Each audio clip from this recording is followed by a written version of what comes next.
Xin chào tất cả mọi người đã quay trở lại với bản tin của kênh Anna Ngọc Bích. Bản tin Covid ngày 16 tháng 4 năm 2020 từ Ba Lan. Tại Ba Lan cho đến giờ này, cộng đồng người Việt Nam sinh sống trên khắp Ba Lan như Warsaw, Wrocław, Katowice, Łódź, Poznań, Kraków và các thành phố khác vẫn đang tiếp tục tiếp nối chương trình ủng hộ các suất ăn miễn phí cho các y bác sĩ tại các bệnh viện và những cảnh sát giữ gìn trật tự xã hội. Người phát ngôn của chính phủ hôm nay phát biểu trên đài RMF-FM rằng từ thứ Hai, ngày 20 tháng 4 năm 2020, Ba Lan sẽ nới lỏng các quy định cách ly, cho phép được đi dạo trong công viên, tập thể thao, và từ ngày 27 tháng 4 năm 2020 sẽ bắt đầu cho phép các cửa hàng hoạt động trở lại với những hạn chế và quy định an toàn. Cụ thể sẽ được công bố vào cuối tuần này sau buổi họp của Ủy ban chống dịch. Một người đàn ông 35 tuổi đã bị bắt hôm nay vì chạy xe mô tô bằng một bánh, có lúc lên tới 200 km/h ở Puốc, không dừng lại khi công an yêu cầu và đã chạy trốn. Người này đã phải đối diện với bản án 5 năm tù. Các nhà khoa học của Đại học Toulouse, Pháp, dưới sự chỉ đạo của giáo sư Alain Master, công bố đã tìm ra một loại enzyme để tiêu hủy nhựa, gọi là LCC. Sau 5 năm nghiên cứu, men này cho phép tiêu hủy 90% một tấn nhựa PET trong 10 tiếng đồng hồ. Đây có thể là một phát minh quan trọng nhất của con người trong việc đối phó về vấn đề về nhựa đang tràn ngập trái đất hiện nay. Công ty Capiot của Pháp sẽ đứng ra để phát triển phát minh này trên diện rộng và cho rằng sau khoảng 5 năm nữa sẽ có thể sử dụng phương pháp này ở trong tất cả những nhà máy chế biến rác thải trên toàn cầu. Theo thông tin được biết, thì trong cộng đồng người Việt sinh sống tại Nga đã có 80 người bị nhiễm virus Vũ Hán. Cộng đồng người Việt tại Nga cũng đã đề nghị với chính quyền sở tại giúp đỡ và đưa những người này đi cách ly và chữa trị.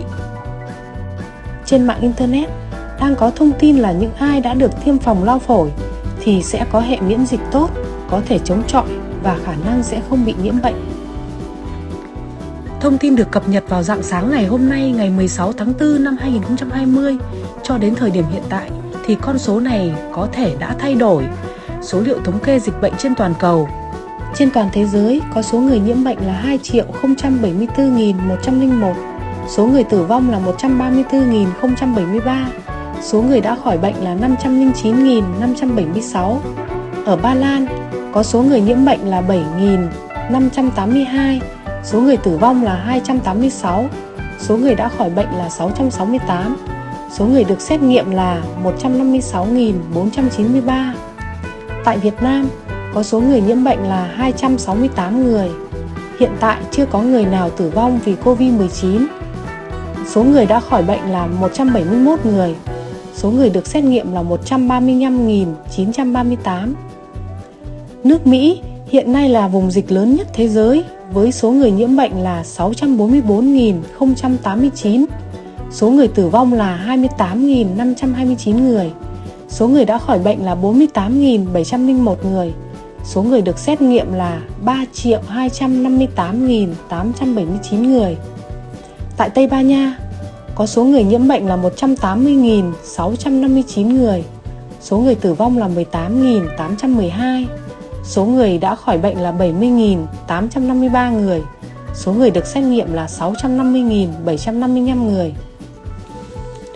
Tại Italia có số người nhiễm bệnh là 165.155 người. Số người tử vong là 21.645. Số người đã khỏi bệnh là 38.092. Và số người được xét nghiệm là 1.117.404. Tại Pháp có số người nhiễm bệnh là 147.863. Số người tử vong là 17.167. Số người đã khỏi bệnh là 30.955.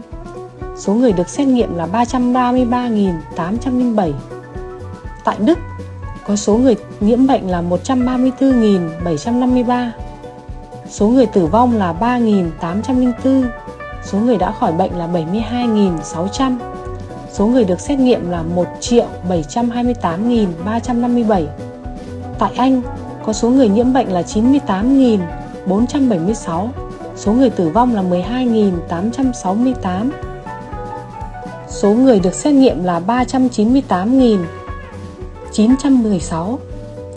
Tại Canada có 28.397 người nhiễm bệnh, có số người tử vong là 1.010, số người đã khỏi bệnh là 8.979, số người được xét nghiệm là 467.736.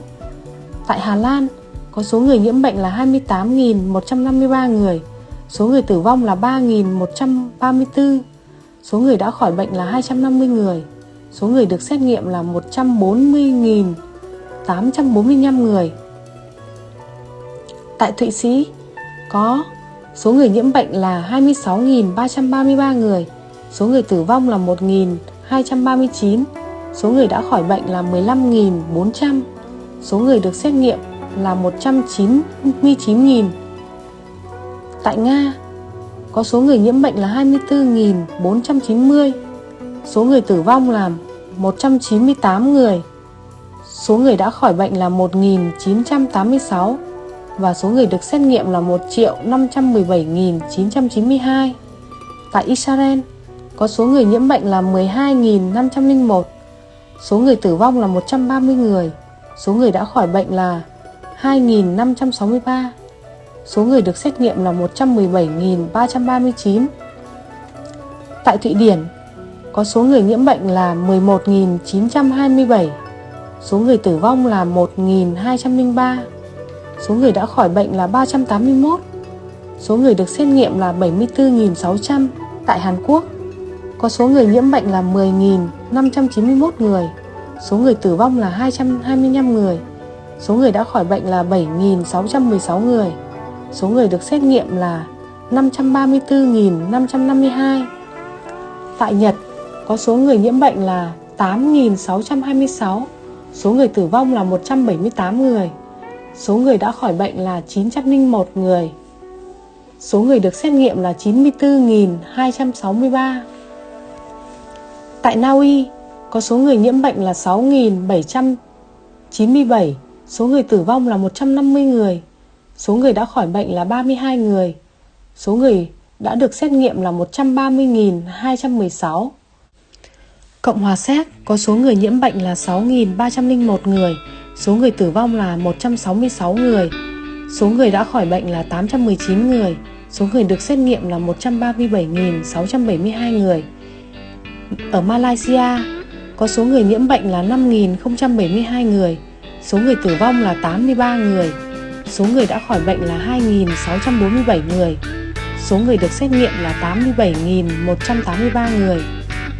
Ở Đài Loan có số người nhiễm bệnh là 395 người, số người tử vong là 6 người, số người đã khỏi bệnh là 137 người và số người đã được xét nghiệm là 49.748 người. Chân thành cảm ơn mọi người đã xem bản tin. Nếu mọi người thấy hay, hãy cho mình một like, chia sẻ và đăng ký để nhận những thông tin mới nhất từ kênh Anna Ngọc Bích. Chúc mọi người một ngày mới an lành và nhiều sức khỏe.